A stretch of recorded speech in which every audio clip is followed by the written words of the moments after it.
il doit en venir plusieurs autres chaque mois, jusqu'en 2026 et au-delà. À présent, je suis en train de parler avec les apôtres Aniceto Manuel et Hugo Zé d'Angola, le pasteur Unim Eli du Congo-Kinshasa, l'apôtre Lucas Ntimane et le pasteur Joram Nkomo d'Afrique du Sud, l'évangéliste Étienne Locha d'Ouganda et des prophètes et dirigeants évangéliques. Un réveil concerne tout le monde. Même quelqu'un qui a un handicap peut tenir des cultes spéciaux et des services de guérison. Cela dépend de sa révélation. Son handicap peut avoir pour seul but de briser son orgueil. C'est comme l'apôtre Paul avec une écharde dans la chair. Souvenez-vous que le père de l'âge de Laodicée et du pentecôtisme était aveugle d'un œil. Son nom était William Seymour. C'est le père du réveil d'Azusa Street. Il avait accompli de nombreux miracles, mais lui-même était resté aveugle d'un œil jusqu'à sa mort.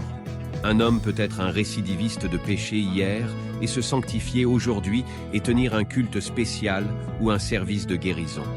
Ne dites donc pas « Oh, sa sanction n'est pas encore finie. Oh, il avait fait ceci ou cela dans le passé. » Non, ne faites pas cela.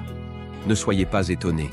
Un réveil, c'est l'occasion où Dieu peut prendre des personnes méprisées et sans valeur pour en faire des personnes de valeur afin d'enseigner les sages et les orgueilleux.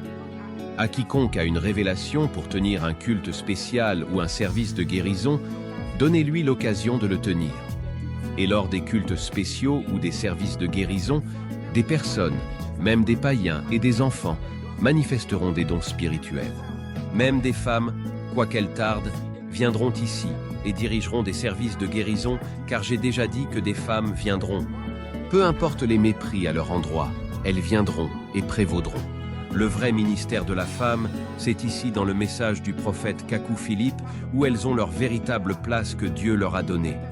Pour toutes les questions que j'ai posées à ces différents prédicateurs, à cause de leur révélation, ils m'ont donné les mêmes réponses.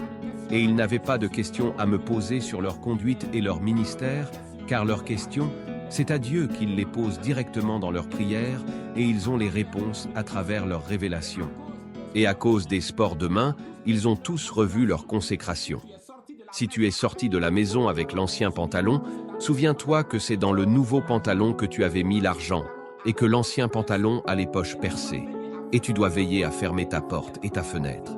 S'il ne s'agissait que d'eux seulement, et que les ramassis et les gens charnels venus de la cathédrale pouvaient se tenir tranquilles, il n'y aurait pas de chapitre avec des explications sur le déroulement des cultes spéciaux et des services de guérison. Il y a deux groupes à présent. Il y a d'un côté des gens spirituels qui avancent dans le silence avec Dieu par leur révélation. Et il y a